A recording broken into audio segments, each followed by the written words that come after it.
Hello guys, here's my other video for Dungeons and Dragons, and this one is about being a dungeon master, other known as DM. If you haven't noticed in some of my other videos I said DM or DMing, which means dungeon mastering, which is pretty much the storyteller or the narrator of your adventure. Give me a minute here. The dungeon master is the one that plays all the NPCs, the non-player characters, which helps you with your adventures or helps you give the quests to your adventures. They're also the ones that also control the monsters or the creatures or an ally that no one is playing. Yes, I said that. Usually in some Dungeons and Dragons you have seen, probably on YouTube or something, I know I haven't seen any NPC allies, just pretty much NPC opponents and other market people or whatever. But this right here, what I'm trying to say, not what most would probably say, but I see dungeon mastering as trying to give players the thirst of adventure they want, but yet challenging them at the same time. Like my brother and his friends were wanting are wanting an adventure bad enough where they'll face anything. Luckily, I'm gonna be nice enough to them and give them a level 1 troll instead of a level 16, as it says in the monster manual. That's what the monster manuals, dungeon master manuals do, or the guide. They help you create creatures, create your own adventures, give you a good idea at what to do for being a dungeon master.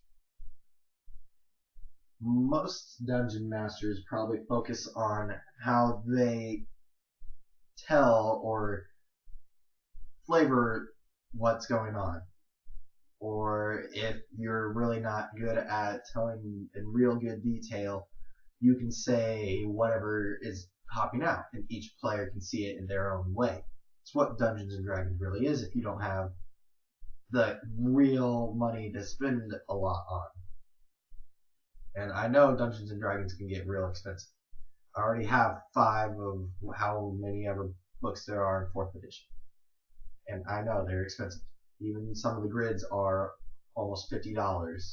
So it'd probably be best to get that with the laminator and laminate.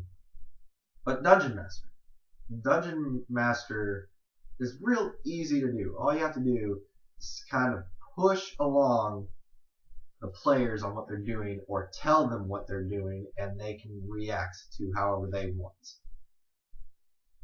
I see it as players come up with a suggestion for a quest that would be good for them, and then you can tweak it or change some of it to fit every player and their own strengths, and then have their own weaknesses. But there's really no limit to being a dungeon master. Dungeon master, you just run it. Just don't aim for anyone particular. Think of the strategy of what a creature would have, like goblins. They play sneaky and dirty.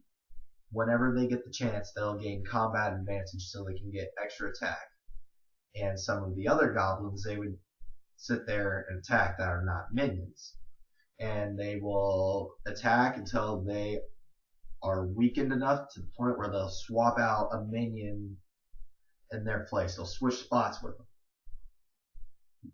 That's what you also have to think about. You can't have one overly powered creature going for just one person. It has to go with its skills. Now this fits in the monster manual, which I'll get to later, but the creature cannot target just one, or the whole group of creatures just can't target one player. has to go out evenly. Even though some of them say they would go for a weaker one, depends on how the creature situation is. If it would be all right to give an opportunity of attack to the player, or just to let it fight the player and then flee when it needs to or whenever. Another thing about being a DM is how you set the board up. You can have, or how the players are. You can work your way around it. Like White Dragon, it's evil, but it loves treasure. Its loyalty can be bought for a certain amount of gold or platinum, whatever the currency is you use, and then that dragon will be your ally to a certain point. If you're an evil character, if you're a chaotic evil character, you would go swinging at everything, trying to kill everything. There is no law for you. That's what this also helps you with. Usually players want to stay with good or whatever, but in this you can be evil or chaotic evil, or you can stay in the middle. Don't where you follow the law, but yet when you are judged by the law, you will break rules as you see fit. That's another thing about Dungeons and Dragons.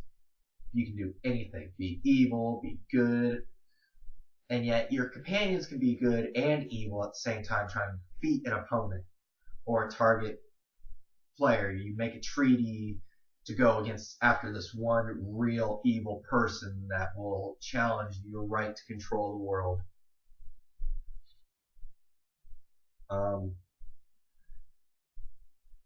Guide also will help you with how you will reward the players, or give them the experience, or how to create monsters, create certain attacks.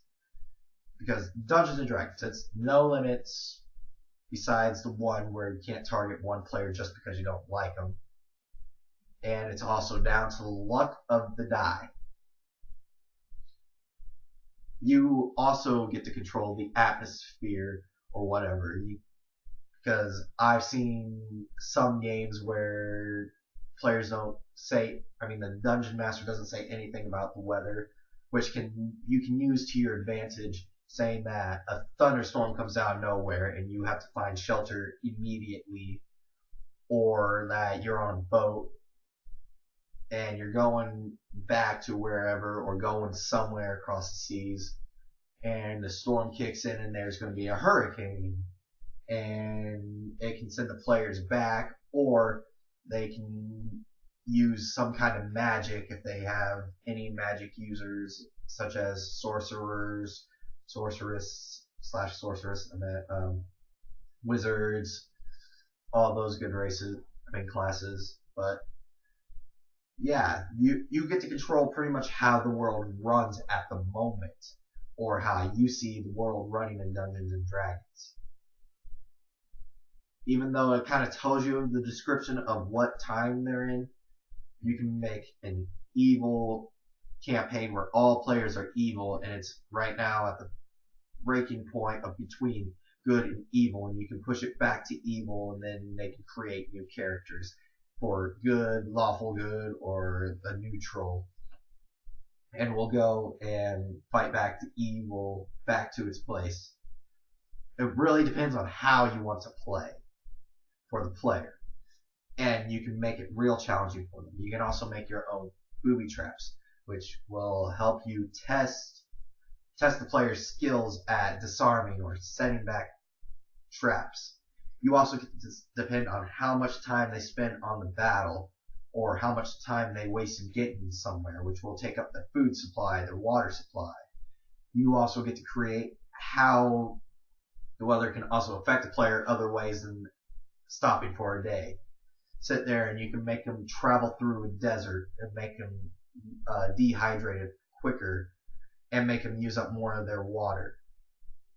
Or you make them go through an area where there's no cities within miles and they're running out of food, where you kind of force them or make them rush to get more food or search for more food.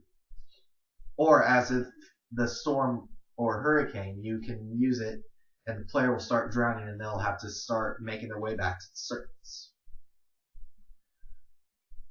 Pretty much for Dungeon Master, you control the world of how they live. Here's the review.